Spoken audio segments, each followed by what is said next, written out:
December 31ஆம் தேதியோட news பார்த்துட்டு இருக்கோம். யூனிட் 5ல Indian economy and development administration in Tamil Nadu social issues சமூக பிரச்சனைகளை பற்றின ஒரு நியூஸ் தான். தினமணி சென்டர் பேஜில் இருந்த ஒரு நியூஸ் தான் இது. பாலியல் வன்முறை மீண்டும் மீண்டும் அப்படின்னு கொடுத்துருக்காங்க. இதில் நிறைய இன்ஃபர்மேஷன்ஸ் இருக்குது. இதெல்லாம் கண்டிப்பாக நோட் பண்ணி வச்சுக்காங்க. ரொம்ப யூஸ்ஃபுல்லாக இருக்கும். மெயின்ஸ் எழுதுகிறவங்களுக்கு கண்டிப்பாக ரொம்ப அது யூஸ்ஃபுல்லான ஒரு நியூஸாக இருக்குது இது. முனைவர் ரா கற்பகம் சொல்கிறாங்க. ஆல்ரெடி நமக்கு தெரிஞ்ச நியூஸ் தான். சென்னை அண்ணா பல்கலைக்கழகத்தில் நடந்த அந்த பாலியல் வன்கொடுமை பற்றி தான். கொல்கத்தாவில் நடந்த விஷயத்துக்கே இன்னும் நீதி கிடைக்கல, இதுக்கு மட்டும் கிடச்சிருமா அப்படின்ற மாதிரி சொல்லியிருக்காங்க. மீண்டும் மீண்டும் பெண்களுக்கான எதிரான அந்த வன்முறைகள் அதிகமாகிட்டே தான் போதே தவிர அது குறைஞ்ச பாடு இல்லை. இப்போ இருக்க சட்டங்கள்லாம் நிஜமாகவே பெண்களுக்கு பிரயோஜனமாக இருக்கா இல்லையா அப்படின்றத இந்த நியூஸில் பார்ப்போம்னு சொல்லிட்டு ஃபஸ்ட்டு சட்டம் எதை சொல்லியிருக்காங்கன்னா 1956ஆம் ஆண்டு பெண்களை கடத்தி பாலியல் தொழிலை ஈடுபடுத்துவதை தடை செய்யும் சட்டம் 1956. நமக்கு முன்னே நிறைய கேள்விகளை அடுக்குறாங்க. எத்தனையோ பெண்கள் கடத்திட்டு போய் பாலியல் தொழிலில் ஈடுபடுத்துகிறாங்க. நிறையா குழந்தைகள் மாட்டிக்கிறாங்க. அந்த குழந்தைகள் மாட்டுறது மட்டும் இல்லாமல் அவங்க வெளியே வர முடியாமல் கடைசி வரைக்கும் இருக்காங்க. சில குழந்தைகள் வெளியே மறுவாழ்வு மையத்தில் இருக்கிறாங்க. இந்த மாதிரி எத்தனை பேர் வெளியே வந்தாங்க, எத்தனை பேர் மீண்டெடுத்தாங்க, இதோட டேட்டாஸ்லாம் கவர்மெண்ட்டை இருக்குதா? இந்த மாதிரி கேள்விகளை நிறைய அடுக்கடுக்காக முன்வைக்கிறாங்க. கவர்மெண்ட்டை விடுங்க, இதை ஃபஸ்ட்டு பொண்ணுக்கே அதுக்கான விழிப்புணர்வு இருக்கா அப்படின்றத கேட்குறாங்க. அப்படி விழிப்புணர்வு இருந்தால் அவங்க இந்த சட்டம் அந்த பாதுகாப்பு தருதா பெண்களுக்கு அப்படின்ற கேள்வியெல்லாம் முன்வைக்கிறாங்க. கண்டிப்பாக இல்லை. இந்த கடத்துறது வரைக்கும், அவங்கள பாலியல் தொழிலில் ஈடுபடுத்துகிற வரைக்கும், அந்த கடத்துறதோ அதை வச்சு தொழில் பண்ணுறவங்க இருக்கிற வரைக்கும் இதை முற்றிலும் ஒழிக்கவே முடியாது அப்படின்னு சொல்கிறாங்க. அப்படியே ஹிஸ்டாரிக்கல் பேக்ரவுண்டை சொல்கிறாங்க. என்ன சொல்கிறாங்கன்னா, ஹிஸ்ட்ரியை புரட்டி பார்த்தோம்னா தேவதாசி முறையை ஒழிக்கிறதுக்காக முத்துலட்சுமி அம்மையார் சட்டசபையில் தீர்மானம் நிறைவேற்றிருப்பாங்க. அது எந்த இயர்னு நீங்கள் கீழே கமெண்ட் பாக்ஸில் மென்ஷன் பண்ணுங்கள். அது ஃபஸ்ட்டு வந்திருக்கும். அது வந்தால் மட்டும் போதுமா? பாலியல் தொழில் ஒரு புராதன தொழில் அப்படின்னு சொல்கிறவங்க இருக்கிற வரைக்கும், பெண்களை அந்த தொழிலில் ஈடுபடுத்துகிறவங்க இருக்கிற வரைக்கும், பெண்களை வச்சு ஆண்களும் பெண்களும் 2 பேருமே சம்பாரிச்சிட்டு இருக்க வரைக்கும் இந்த சட்டத்து மூலமாக ஒரு பெரிய ஒரு மாற்றம் ஏற்பட போகிறதில்ல அப்படின்றத இங்கே சொல்லியிருப்பாங்க. இப்போவுமே சோஷியல் மீடியா மூலமாக ஃப்ரெண்ட்ஸ் ஆகிட்டு நல்லா பழகிட்டு அது மூலமாக பெண்களை ஒரு இஷ்யூவில் மாட்டிக்கிறதெல்லாம் இருக்க தான் செய்யுது. அதை காவல்துறை பார்த்துமே கண்டுக்காமல் இருக்கிறாங்க அப்படின்ற மாதிரி சொல்லியிருப்பாங்க. ஆனால் மற்ற சட்டங்கள், இந்த வரதட்சணை தடுப்பு சட்டம் சொல்லப்படுறது 1961 வந்தது. அந்த சட்டம்லாம் பார்த்திங்கன்னா பெண்களுக்கு அதிகமாக விழிப்புணர்வு இருக்குது. அது மூலமாக நிறையா பெனிஃபிட்ஸ் அடைஞ்சாங்க. அது முழுசாக பெனிஃபிட்ஸ் அடைஞ்சாலும் இல்லாட்டியும் அதை பற்றி தெரியுது. நம்ம இப்படி வரதட்சணை கேட்டாங்கன்னா நம்ம புகார் அளிக்கலாம், நம்ம இதுக்கு போகலாம், கோர்ட்டுக்கு போகலாம், அவங்க மேலே கேஸ் ஃபைல் பண்ணலாம் அப்படின்ற விஷயங்கள்லாம் நிறையா தெரியுது, வெளியே வருது. இந்த சட்டத்துக்கு மூலமாக அந்த கொடுமையிலேருந்து வெளியே நிவாரணமும் கிடைக்கிது, அதை வாங்குகிறாங்க. இது முழுமையாக இல்லாமல் போகணும்னா ஒரு ஸ்டேட்டஸ் அப்படின்னு சொல்லிட்டு பெண் வீட்டார் கொடுக்குறதும், அது இல்லாமல் அப்புறம் நம்ம தனிப்பட்டு அவங்க கேட்குறாங்கன்றதுக்காக நம்ம கொடுக்குறது, அதெல்லாம் நிறுத்தினா மட்டும்தான் இது மொத்தமாக ஸ்டாப் ஆகும் அப்படின்னு சொல்கிறாங்க. அப்புறம் 2005 குடும்ப வன்முறையிலிருந்து பாதுகாக்கும் சட்டம் கொண்டு வரப்பட்டது. அது பெண்களுக்கு குடும்ப வன்முறையிலிருந்து பாதுகாக்கிறதுக்காகவே உருவாக்கப்பட்ட சட்டம். கல்வி, பொருளாதாரம், சுதந்திரம், இந்த விஷயங்கள்லாம் பெண்களை வன்முறையிலேருந்து காப்பாற்ற போதுமானதாக இல்லை. தனிப்பட்ட ஒரு சட்டம் வேணுன்றதுக்காகவே ஏற்றப்பட்டது தான். பொண்ணுங்க யாரோ ஒருத்தரை சார்ந்திருக்கிறதே அவங்களுக்கு அது எதிராக மாறி இருந்ததை இங்கே தெளிவாக சொல்லியிருப்பாங்க. ஒரு கொடுமைக்கு ஆளாகிற பெண் அந்த கணவர்கிட்டருந்து முழுசாக வெளியே வர முடியல. குழந்தைய வளர்க்குறதுக்கான அந்த பொருளாதாரம் இடம் கொடுக்காதனாலேயே அதை சமாளிச்சுட்டு அப்படியே அக்செப்ட் பண்ணிட்டு வாழ்கிற ஒரு முறையாக இருக்குது. அப்படியே தனியாக வாழ்ந்தாலும் அந்த பெண்ணை சமுதாயம் தாழ்வாக கருதும் அப்படின்ற ஒரு மனப்பான்மை இருக்குது. அப்புறம் ஆணுக்கு பெண் அடிமை, அந்த கல்யாணம் பண்ணிட்டா போதும், அவங்க என்ன சொன்னாலும் நம்ம செய்யணும் அப்படின்ற அந்த மனோபாவமும் இருக்குது. என்ன தான் எல்லாமே மாறினாலும், என்ன தான் ஃபாரினில் படித்தாலும், என்ன தான் 2 பேருமே ஒர்க் பண்ணாலும், என்ன தான் லவ் மேரேஜே பண்ணிக்கிட்டாலும் அந்த வழியாக வர்ற பிரச்சனைகள்லாம் இருந்துக்கிட்டே தான் இருக்குது. ஆண்களுக்கு இருக்கிற அந்த கோவம் இருந்துக்கிட்டே தான் இருக்குது, பெண்களுக்கு இருக்கிற பயம் இருந்துக்கிட்டே தான் இருக்குது. இது மாறுற மாதிரி இல்லை அப்படின்றத இந்த இடத்துல சொல்லியிருக்காங்க.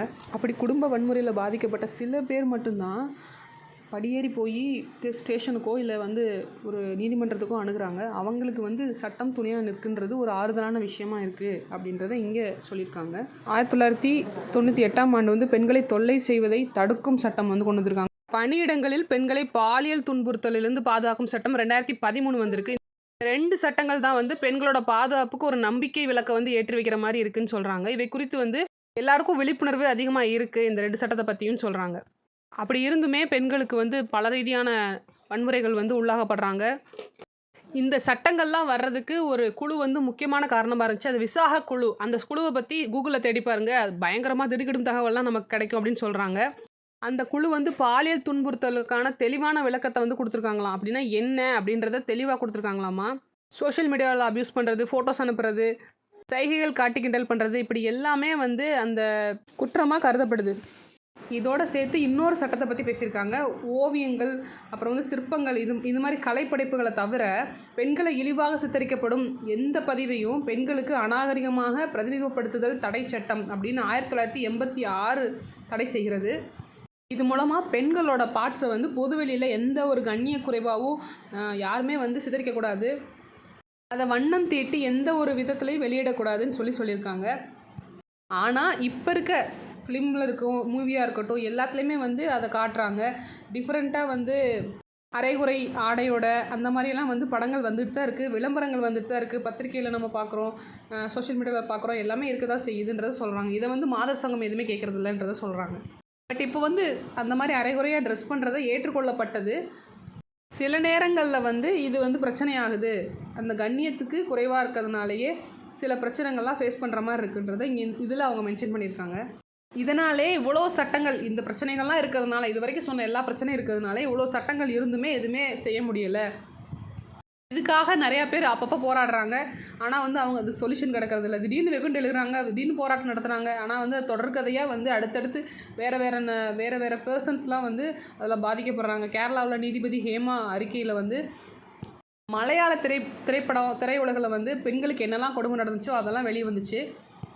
அதுக்கே இன்னும் நீதி கிடைக்கல. மீட்டூன்ற ஒரு இயக்கம் ஆரம்பித்து எல்லா பெண்களும் வெளியே வந்து தைரியமாக குரல் கொடுத்தாங்க, அதுக்கும் நீதி கிடைக்கல. கொல்கத்தா பெண் மருத்துவருக்கு நீதி கிடைக்கல. இந்த மாதிரி அடிக்கிட்டே போனால் இப்போ அண்ணா பல்கலைக்கழகத்தில் அந்த பிரச்சனையை பற்றி உங்களுக்கு தெரியும். அது சட்டங்கள் மட்டும் போதாது, சமுதாயம் மாற வேண்டும் சொல்கிறாங்க. பெண்களை பற்றிய கண்ணோட்டம் வந்து மாற்றிக்கொள்ள வேண்டும். நம்ம பர்சனலாக வந்து நீங்கள் பொண்ணை எப்படி பார்க்குறீங்களோ அதை மாற்றிக்கணும்னு சொல்கிறாங்க. பெண்களை பாதுகாப்புக்கான சட்டங்களை பற்றி விழிப்புணர்வு ஃபஸ்ட்டு வேணும். இப்படிலாம் சட்டங்கள் இருக்குன்றதை ஃபஸ்ட்டு தெரிஞ்சுக்கணும். பெண்கள் வந்து துணிவாக இருக்கணும், எல்லா இடத்துலையும் தொடர் போராட்டங்கள் இருக்கணும், சட்டங்கள் வந்து கடுமையாக்கப்பட வேண்டும். பாலியல் வன்முறைகள் ஈடுபடுவதற்கு குறைந்தபட்சமாக 20 ஆண்டாச்சு சிறை தண்டனை வந்து கொடுக்கணும். வேகமாக அந்த வழக்கு முடிஞ்சு தீர்ப்பு கொடுக்கணும். அதுக்காக வந்து விரைவு நீதிமன்றங்கள் வந்து நிறையா இன்க்ரீஸ் பண்ணணும் அப்படின்னு சொல்கிறாங்க. ஊடகங்களில் நடக்கிற ப்ராப்ளத்துக்கெலாம் வந்து ஒரு கண்காணிப்பு கட்டுப்பாடுகள் விதிக்கப்படணும் அப்படின்னு சொல்கிறாங்க. பெண்ணே இதோ உன் சட்ட உரிமைகள் அப்படின்னு சொல்கிற மாதிரி ஒரு அருமையான புத்தகம் வந்து தமிழ்நாடோட மாநில மகளிர் ஆணையம் வந்து வெளியிடணும் அப்படின்னு சொல்கிறாங்க. மகளிர் ஆணையம் வந்து வெளியிட்டால் அது வந்து நல்லாயிருக்கும் அப்படின்ற மாதிரி சொல்லியிருக்காங்க. இந்த புத்தகம் வந்து ஒவ்வொரு வீட்டுக்கும் வந்து போகிற மாதிரி அரசு நடவடிக்கை எடுக்கணும். பெண்கள் தங்கள் பாதுகாப்பில் வந்து மேலும் அதிக கவனம் செலுத்த வேண்டும். இந்த குற்றமே நடக்காத ஒரு நாளாச்சு இருக்கணும் அப்படின்னு சொல்லி அவங்க சொல்கிறாங்க. அவ்வளோதான். இது நம்ம சமச்சீர் புக்கில் சட்டங்கள் மற்றும் விதிகள் அப்படின்னு ஒரு பாக்ஸ் டேப்லேஷன் மாதிரி கொடுத்துருக்காங்க. இந்து விதவை மறுமண சட்டம் 1856 விதவைகள் மறுமணத்தை சட்டபூர்வமாக்கியது. இந்து திருமண சட்டம் 1955, இந்து வாரிசு சட்டம், வரதட்சணை தடை சட்டம், இது வந்து ரொம்ப முக்கியமானது 1961, இந்து வாரிசு சட்டம் வந்து 1956, இது முக்கியமானது. நெக்ஸ்ட்டு வந்து இந்த பெண்களை கேலி செய்வதற்கு எதிரான சட்டம் 1997. நெக்ஸ்ட்டு அநாகரிகமாக சித்தரித்தலுக்கு எதிரான சட்டம் 1999. பத்திரிகையில் செய்தித்தாளில் இந்த மாதிரி எதுலேயுமே பெண்களை வந்து அநாகரிகம் சித்தரிக்கக்கூடாது, அதுக்கு தடை. அப்புறம் தொழிற்சாலை சட்டம், இதெல்லாம் வந்து ஒரு முக்கியமானது, அது இதோடு சேர்த்து கொடுத்துருப்பாங்க. நெக்ஸ்ட்டு மகப்பேறு நல சட்டம் 1961, அது ஒரு முக்கியமானது. வன்கொடுமை தடுப்பு சட்டம் 2005. கணவர் மற்றும் குடும்ப உறுப்பினர்கள் பெண்களை துன்புறுத்துவதிலிருந்து பாதுகாப்புறது. இதுதான் இங்கிலீஷ்லையும் Hindu widow remarriage act, Hindu marriage act, Hindu succession act, dowry prohibition act, eve teasing act, இதெல்லாம் கொடுத்துருப்பாங்க. Maternity benefit act, protection of women from domestic violence act 2005. இது எல்லாமே முக்கியமான சட்டங்கள்.